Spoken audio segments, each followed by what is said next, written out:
বাম আমলের বিশালগড়ের ব্লক দুর্নীতিকে ছাপিয়ে এবার রাম আমলে বিশালগড় ব্লকের পঞ্চায়েতের দুর্নীতি এবার প্রকাশ্যে এবং সংবাদ মাধ্যমের সামনে এই বিষয়টা প্রকাশিত হলো। বাম আমলে একসময় এই বিশালগড়ের ব্লকের দুর্নীতি প্রকাশিত হয়েছিল সংবাদ মাধ্যমে, তবে রাম আমলেও সেই দুর্নীতিকেই কিন্তু আরো অনেকাংশেই ছাপিয়ে গেল ব্লকের পঞ্চায়েত। জানা গেছে যে মধ্য লক্ষ্মীবিল গ্রাম পঞ্চায়েতের ৩ নম্বর ওয়ার্ডের এই ঘটনা, যেখানে সরকারি এক বাড়িতে সরকারিভাবে ইট দিয়ে রাস্তা নির্মাণ করা হয়েছে এবং এক প্রভাবশালীর বাড়ির রাস্তা নির্মাণ করা হয়েছে সরকারি অর্থে। ঠিক এই অভিযোগটাই কিন্তু উঠে এসেছে। শুধু তাই নয়, বাড়ির ভেতরে আবার সরকারি সাইনবোর্ড পর্যন্ত লাগানো হয়েছে।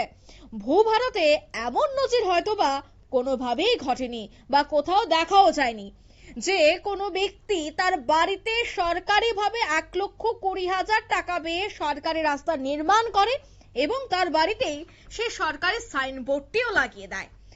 এমনটাই কিন্তু এই মুহূর্তে অভিযোগ উঠে আসছে বিশালগড় থেকে। জানা গেছে যে সরকারি সাইনবোর্ড দেখা যায় এই প্রভাবশালীর বাড়িতে। প্রভাবশালীর দাপটেই নাকি এলাকায় এই রাস্তাটি নির্মাণ হয় এবং রাস্তা নির্মাণ শুধুমাত্র গেট পর্যন্ত সীমাবদ্ধ ছিল না, সেটা একেবারে উঠোন পর্যন্ত চলে যায়। তার পেছনের কারণ হচ্ছে পঞ্চায়েতে প্রভাবশালী ব্যক্তি হলেই এবার সরকারি রাস্তা বাড়ির সামনে দিয়ে যাবে না, সেটা চলে গেল সোজা উঠানে। আর তা নিয়েই কিন্তু রীতিমতো চাঞ্চল্য। এই বিষয়টা যখন সংবাদ মাধ্যমের কাছে খবর আসে, সংবাদ মাধ্যম সোজা যোগাযোগ করার চেষ্টা করে ব্লকে, যদিও সেখানে কোনোভাবে দেখা মিলেনি। তারপর তারা ব্লক সুপারভাইজারের সাথে দেখা করেন এবং সেখানে ব্লক সুপারভাইজার জানাচ্ছেন যে সরকারিভাবে ওনার উঠানে যেই সরকারি টাকা পেয়ে রাস্তাটি নির্মাণ করা হয়েছে সেই তথ্যটি সম্পূর্ণ ভুয়ো, কোনোভাবে সরকারি অর্থ খরচ করা হয়নি। তারপর যখন সাংবাদিকরা জোর দেয়, চাপ সৃষ্টি করে, তারপর তিনি সরাসরি বলে দেন এই বিষয়ে কোনো বক্তব্য রাখবেন না ব্লক সুপারভাইজার। তবে কেন মুখে কুলু পেটেছেন এই ব্লক সুপারভাইজার? কেন তিনি সরাসরি বলতে পারলেন না যে সরকারি টাকা খরচ করে এই প্রভাবশালী ব্যক্তির বাড়িতে রাস্তা নির্মাণ করা হয়েছে না বা রাস্তা নির্মাণের কোনো কিছুই সরকারি অর্থে করা হচ্ছে না, এমন কোনো খবর নেই?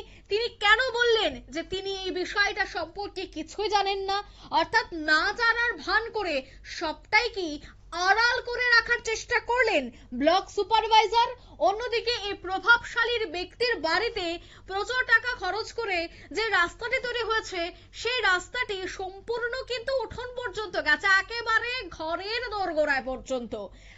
পাশাপাশি যে সাইনবোর্ড যা রাস্তার মধ্যে থাকার কথা, সেই সাইনবোর্ডটা এই প্রভাবশালীর বাড়িতে রাখা হয়েছে। এবার ভাবুন যে কতটা দুর্নীতি এবং এই বিশালগড় ব্লকের পঞ্চায়েতে কিভাবে টাকা সরকারি অর্থ তছনছ করে মানুষের বাড়িতে কাজ করা হচ্ছে এবং এই অভিযোগ বারবার কিন্তু প্রকাশ্যে এলো। কি বলছেন ব্লক সুপারভাইজার, শোনাবো একবার। আচ্ছা, ওইখানে একটা মানে মধ্যলক্ষ্মীবিল একটা বাড়ির মধ্যে যে সরকারি রাস্তা আছে, কি বলবেন? এটা আমরা তো এরকম ভাবে দিতে পারি না। এটা যদি আপনার জানানো লাগে আপনার জিপিতে যান, জিপি দিকে যাবেন, এই কাজটা জিপি করেছে এই পঞ্চায়েতের দায়িত্ব আছে। হ্যাঁ, এই পঞ্চায়েত বাড়ির ব্যক্তিগত জায়গা দিয়ে সরকারি রাস্তা হয়নি নিয়মে, তারপর তো মাপ দিচ্ছে, কিভাবে দিচ্ছে? যখন মাপটা যেটা দিয়েছি আমি এটা রোডই পাইছি, আমার কাছে ছবিও আছে। আমি যখন গেছি বাড়ির ভিতরে আপনি বলছেন না, বাড়ির ভিতরে না, তো একটা মেইন রোডের থেকে রোড গেছে। আমরা ওখানে দেখে এলাম যে মেইন রোডের থেকে তো রোড গেছে, গেটের ভিতরে রাস্তাটা গেট লাগানো। আমি যখন আমার সাথে ছবি আছে, গেটের ভিতরে রাস্তাটা তখন তো আমি কিছু পাইছি। আইও সেক্রেটারি কি নাম? নাম কিছু নামটা ঠিক শিখা। আপনি দুই পঞ্চায়েতের দায়িত্বে আছেন, পঞ্চায়েত সচিবের নামটা আপনার শিখা বা এরকম কিছু আমার ঠিক খেয়াল নাই। দীপিকা বলে, দীপিকা। আপনার নাম কি? আমার নাম বললাম। কি দায়িত্বে আছেন? কি দায়িত্বে আছেন আপনি? আমি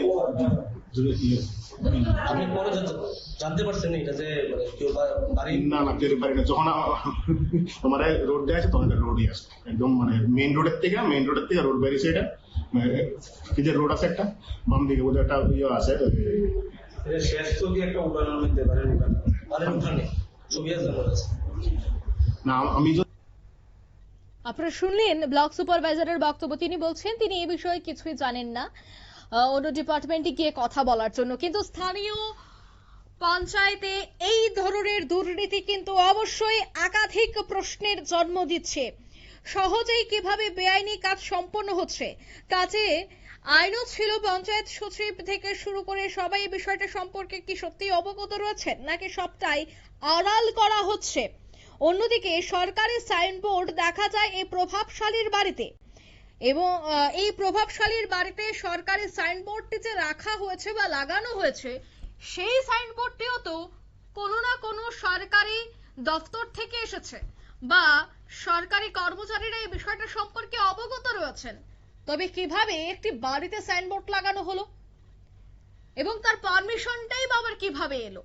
এবার যেহেতু সংবাদ সম্প্রচারিত হয়েছে, এখন দেখার যে এই বিষয়ে কোনো ধরনের পদক্ষেপ গ্রহণ করা হয় কিনা ঊর্ধ্বতন কর্তৃপক্ষের পক্ষ থেকে। কারণ এই ধরনের অভিযোগ কিন্তু বাম আমলে উঠে এসেছিল, ব্লক দুর্নীতির অভিযোগ উঠে এসেছিল, আর সেই ব্লক দুর্নীতির রীতিমতো সমস্ত ইতিহাসকে, সমস্ত রেকর্ডকে ছাপিয়ে এবার যেন এই পঞ্চায়েতের দুর্নীতি প্রকাশ্যে। রাস্তা নির্মাণের ক্ষেত্রে বেশ দেখা যায় যে গোষ্ঠীরা টাকা হাতিয়ে নেয় বা অনেক অঙ্ক সেখানে খরচ করার নাম করে বিল বের করে আনে, কিন্তু সরকারি টাকা খরচ করে বাড়ি পর্যন্ত রাস্তা নিয়ে আসা, একেবারে উঠোন পর্যন্ত নিয়ে আসা, এই ধরনের নজিরবিহীন ঘটনা বিশালগড় ছাড়া আর কোথাও ঘটতে পারে না। এবং বিশালগড় থেকেই কিন্তু এই বড় সড় অভিযোগটি উঠে এলো। নিয়ে নিচ্ছি ছোট্ট একটি বিজ্ঞাপন বিরতির, সঙ্গে থাকুন।